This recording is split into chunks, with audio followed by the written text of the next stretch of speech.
Hi, thanks everyone. So today I'm going to be talking to you all about React Router. And the team behind React Router just released the latest major version, version 6, last November. This version brings with it more intuitive syntax and easier access to URL parameters. So for the purposes of this presentation, I'm going to be working with React Router version 6. All right, to get us started, just a bird's eye view, what is React Router? So it's a third-party routing system that is designed to integrate with Meta's React framework. It's used by developers at Apple, Netflix, and Twitter, among others, and it's been steadily increasing in popularity ever since it debuted about 8 years ago. It currently is sitting at over 8 million weekly downloads on NPM. So in this presentation, I'm going to define a common challenge that you might face as a developer, and then I'm going to present a solution that uses React Router. I'll explain what React Router is, how you use it, and what its benefits are. Then we'll get into a few advanced features before we dive into a demo. And then finally, I'll wrap it up and we will have some time for questions. So part one, the challenge. Your challenge, should you choose to accept it, is to build a social networking website. And as I go through the structure of this website, take note of the URL at the top of the browser and how it changes. So when the user logs in, you'll want to display a feed of user-generated content from the people in their friends list. You'll also want the user to be able to navigate to their profile using a link in the sidebar. Here, they'll be able to see their profile picture as well as any of their recent pictures and status updates. So currently we have two locations in the website. We have the feed and then we have the profile. But what if we wanted to have more complex nested navigation? So for example, when you click on the profile, you want to be able to see your wall right there. But when you click on the profile button, you also want to be able to have a link to your friends that'll display a list of all of the friends that you have on the website. And you'll notice at the top of the browser that this friends route still lives within the profile route. It's just one layer deeper. So now we have two levels of navigation. We have one level of navigation to view either your feed or your profile. And then we have one level to view either your wall or your friends list within your profile. So now that we've outlined the problem, let's get into the solution. And before I launch into React Router, I'm going to go over a few solutions that don't use React Router. And these approaches, which aren't optimal, will help you understand why you would want to use React Router in this situation and why it can be so beneficial. So first of all, you could just make a multi-page app, meaning that every time the user navigates to their feed or to the profile or to some other page, you make a separate request to the server for that specific HTML file. But right away, you can see that this isn't very efficient. You have unnecessary server requests every single time the user goes to a different part of the website, which means you have slower site navigation, and you're also reloading components over and over again. You're reloading that sidebar every single time you go to a different part of the page, which is just redundant. So we can make it a little bit better by converting it into a single page app and taking advantage of React's built-in state methods. We could have buttons that when you click them, update components of the state that take you to different parts of the page, and you could use conditional rendering. But this is still a little bit complicated. You have all these pieces of state nested across all these different files. You have to have these click handlers. You have to use conditional rendering, and it's just a little bit complicated. It's not as easy to read as someone coming into an established existing code base. So finally, let's take a look at the optimal solution, which uses React Router. Here you can see that all of your routes live in one place, and you can also nest routes to add multiple layers of navigation. It's also more intuitive and readable. So take a look at the component names. We have a link, we have routes, we have paths, we have elements. So even though I haven't even gone into the basics, you might already be able to understand what these components do based on their names alone. Some key features that React Router gives us. It'll automatically update the browser history as you navigate these different paths within a website. So in your browser, you can use the forward and backwards buttons in your browser as you would normally, even though you're not really navigating between different HTML documents, you're just going to different parts of your page and rendering different components. You can also change your page layout without needing a full reload, and you're only changing the components when it's absolutely necessary. So if you think back to the challenge that I defined, that navigation sidebar will be rendered once when you load the page, and you won't have to re-render it every time you go to different parts of the page. React Router also gives us route nesting, which we will dive into as we cover the React Router basics. So how can you implement React Router in your own project? First, you'll want to import the library and then do some basic setup. You can think of Browser Router as basically the equivalent to the provider component in Redux. When you wrap your entire app inside of a Browser Router component, it gives your app and then all of the child components and all of their child components access to the full functionality of React Router. And then inside of this Browser Router component, you define every single individual routes in this overall routes component. And the routes component is going to render all of the React components at the path that matches the browser location. So what does that mean? Right now, with the setup we just have one route.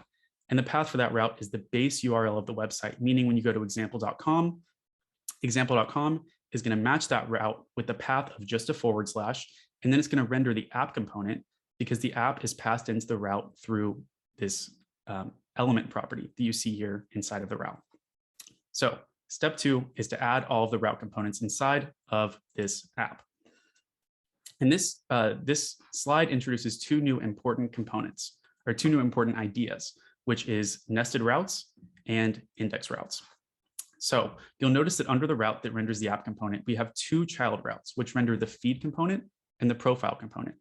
And then additionally, under the route with the profile path, we have 2 child routes that render the user info and the friends components. The key takeaway here is that the paths of nested routes build on their parent routes. So if you wanted to render the friends component, you wouldn't go to example.com/friends. You would go to example.com/profile/friends, because the path of a nested route, again, is relative to its parent route.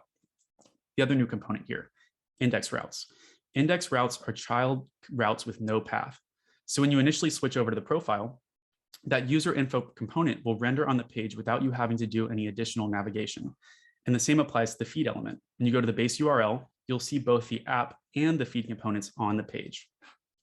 So we've defined what routes are and which components they should render. The next step is actually navigating to these routes.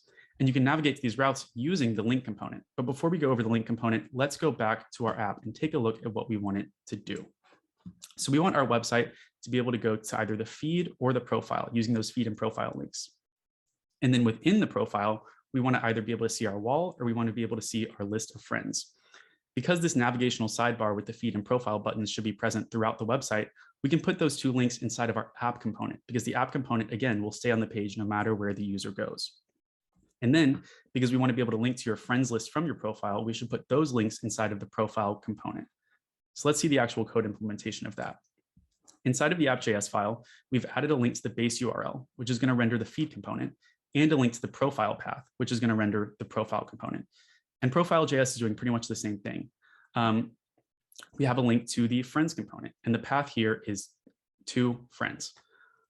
So looking at the code on the right, if you were to navigate to your friends list, the friends component would be rendered at the location of the outlet component. So we're also introducing a new component here. We have the links, and then we also have the outlet. The outlet component tells a React router exactly where to render the child component of a parent component. So again, to summarize, links change the URL and cause the page to render the corresponding components. And then outlets specify where child components should render inside of their parent components. Before we get into some more advanced features, let's quickly recap what we've covered so far. So first of all, you're going to want to wrap your entire app inside of a browser router component.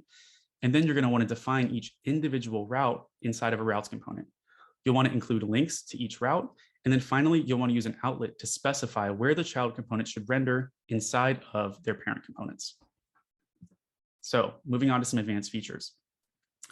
The first is a nav link tag. It's basically like the link tag, but it knows when it's active. So it's a special kind of link tag that can stay aware of when it's active. When the link tag is active in this case, you assign it the class of active link, which has these style properties of the color being red and the font weight being bold. So if I were to navigate to the feed, for example, the link that says feed would be red and it would also be bold. But if I were to navigate away from the feed, that active link class would be removed from the feed link and it wouldn't be red and bold anymore. It basically just gives the user some feedback about where they are in the website. And the next, the useParams method. This method is going to grab parameters from the URL to dynamically render page content. So if I were to render to the profile/Aiden Blinn path, the value of Aiden Blinn would be stored in a params object with the key of username and a value of Aiden Blinn. Then you can grab that parameter using the useParams method and render the user's username on the page. All right, so it's time for a demo. I made some slight modifications to the example that we walked through, but a lot of the core features are the same, and they should give you a good example of what React Router looks like on the client side. So welcome to Instajam. It is a social media website built around sharing pictures of Jam and Jam-related content. So you'll see when I go to localhost 3000, this base URL, the feed renders, meaning that the feed is an index route of this overall app component. Then if I navigate to the profile, you'll see that the URL changes. Now I'm at localhost 3000 /profile/Aiden Blinn, and I can use the browser's built-in forward and backward buttons to navigate between this feed and this profile, even though we're not actually making a request to the server for another HTML document. We're just changing the display of the components within this HTML document. And then you'll also see that I've taken advantage of nav links here. So under this Aiden Blinn's profile text, your post is red. If I go to friends, friends is red. If I go to upload, upload is red, etc. And then finally, I'm grabbing my username from the URL as a parameter and then rendering it onto the page. So the route to my profile is actually hard-coded for the purposes of this demo, which you wouldn't actually want to do if you were to implement React Router in a project.